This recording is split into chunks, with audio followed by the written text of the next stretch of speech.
Hey, what's up guys, it's T-Bone here and welcome back to another episode of playing Legendary Game of Heroes. So in today's episode, we're going to take on Rylka using a version of the on-hit deck from the Endless Torment event. We're going to talk about the strategies around it, and also we're going to discuss the pros and cons of this deck. So the nice thing about this deck is that it has healing cards through Hell and Soul Reaper. It is also really quick to create a full board of power gems within 3 turns, and it has an attack boost based on intensity, with a total of 10% increase for every 20 intensity. The not so good part about this deck is that only 3 out of 5 cards are got, so that means less damage overall, and there's also no cards that can generate intensity, and most importantly, there's no clock stopper for this deck. So how are we going to take on Rylka, and what is the strategy we can use for this deck? Let's take a look. I was able to take down Rylka using 4 total attempts, but one of them didn't really count because I completely botched it. So the goal here is to take a look at the various attempts, and we can talk about the learnings here so we can employ a better strategy for taking down Rylka using this deck. So the first part of taking down Legend boss is always about getting rid of the armor. And so it takes 10 total turns, and you can see what I'm doing here is I'm actually minimizing the number of gems I match per turn so that I can save more gems on the board and maximize the number of hits total. Now, one of the things that I did was I made a mistake in thinking about how my heal actually worked. So one of the things I did here is because there was a lack of dark gems, I actually started activating Soul Reaper to get more gems on the board, but I also was thinking that I would get heals along the way. The critical thing that I missed is that Hell and Soul Reaper's ability to heal only happens if you get 4 Power Gem 4s on the board. That's when you can maximize the heal. Otherwise, you're not healing for enough. At this point, this is when I realized I needed to start activating my Wasteland Spectre as well as my Crystal Phoenix. So the first thing I do is I activate my Wasteland Spectre first to get 2 Power Gems out there, and then I activate Crystal Phoenix, and then I activate the rest of the cards. One of the mistakes I made here is that I was very tentative in trying to do the matches here because I was concerned about accidentally doing a power gem swap, but I really didn't need to worry about it, and that ended up costing me a lot of time. So what you can see here is I end up deciding to go ahead and activate everything and then just match the gems. Here I lose a little bit of time because I didn't have any way to stop the clock, but I needed to get past that. And now we finally whittled it down to 5 armor, and so it's time to start preparing for getting the damage onto Rylka by clearing out the armor and then being able to unleash the first attack on him. So now that I've cleared out the armor, I actually wait one more turn to try and clear out some of the light power gems on the board. And so after I clear them, then I activate Crystal Phoenix and everything else. Notice I'm actually activating from Soul Reaper to Hell later because I actually want to maximize the number of Power Gem 4s on the board I can create. So the first attack took a little bit longer and it wasn't ideal, but the second attack was a lot better, where now that I can activate Wasteland Spectre first, wait 1 turn, activate Crystal Phoenix and all the other cards. Pay attention to the light Power Gem 4 there. You'll notice that it did not actually get converted.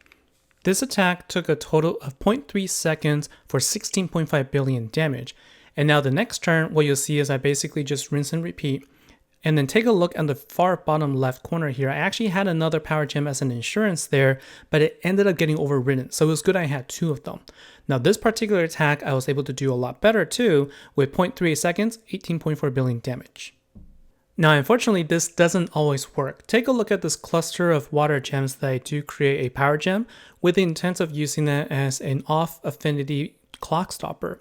So I go ahead and activate all of my battle skills to create all the power gems, and then what you can see is that it actually gets overridden. Now this isn't really too big of a problem, except you do end up spending 1.45 seconds waiting for it to complete. It does boost the damage higher so that I was able to deal 24 billion damage overall, but it does take more time off the clock, and that is more important for this particular type of fight than the actual damage itself. Then throughout the fight, you'll see I employ the same strategy over and over again, where I activate all of my battle skills and have 1 off affinity power gem left behind so that I could do a quick power gem swap and do a clock stop to deal as much damage with as little time spent as possible. Skipping ahead a little bit, we're now at the 6-second mark and we've dealt 281 billion damage to the boss. What I wanted to show in this segment is what happens when you lose your clock stopper and how you can get it back. So you can see in this particular instance, I actually had a bad match. I accidentally matched all of my gems, so I had nothing left on the board as a clock stopper. And I didn't have a good board to be able to create a power gem really easily, so I decided to wait for Rylka to convert my dark gems into light gems. I have 3 light power gems that I can use here, and they ended up staying as my clock stopper. And so this is where I use that to my advantage. To reduce the total amount of time taken to actually deal damage, I dealt less damage total, but I was able to save time for the next set of attacks. Now finally near the end, I'm gearing up for one final attack, and again as usual I'm using all of my power gems here to try and convert as many gems as I could. In this particular case I didn't deal as much damage, 20.4 billion damage total, and this was going to be my last attack, and for the entire fight I was able to deal a final damage of 381 billion against Rylka. Now for my second attempt I basically did the same thing as the first, using off affinity power gems as a clock stopper. I did a lot better. I was able to deal 527 billion damage for a total of 908 billion. So this is definitely a deck that I could use to take down the boss with relative ease. I was able to do it in 3 total turns, with one of them being a mistake. So what I want to do is I want to show you what the risks could be using this particular deck if you're not careful. So let's take a look and see what happened there. So in this particular attempt, it's basically the same as any other fight here. I'm trying to get rid of the armor here, but the difference is I don't have very good gem falls in this case. So the dark gems did not fall into place that I wanted to, and this is also because I only have 1 dark relic that I'm running with right now.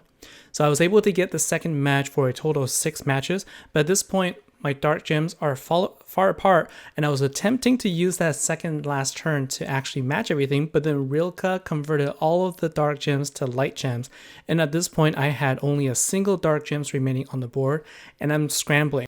It's at this point that I realized that I could use the light and the earth power gems together, but I was inefficient with my moves there. Finally I got them to move, and I did the power gem swap there. Unfortunately I had already lost all my health, and I used my revive from Phoenix. The dark gems fall did not match, so I wasted a turn there, and unfortunately suffered my first loss before taking out the armor for the first time. Now if you're looking for other options to take down Rylka, I do have a couple of other videos as well. One that uses the Lalo team, and the other that uses a budget-friendly Dren team that uses Mondo Nighthill as the damage dealer. So hopefully those will be helpful for you as well. So that's it for today's video. Thank you so much for watching. Thanks for your time, and I'll see you in the next episode for the event preview. Take care.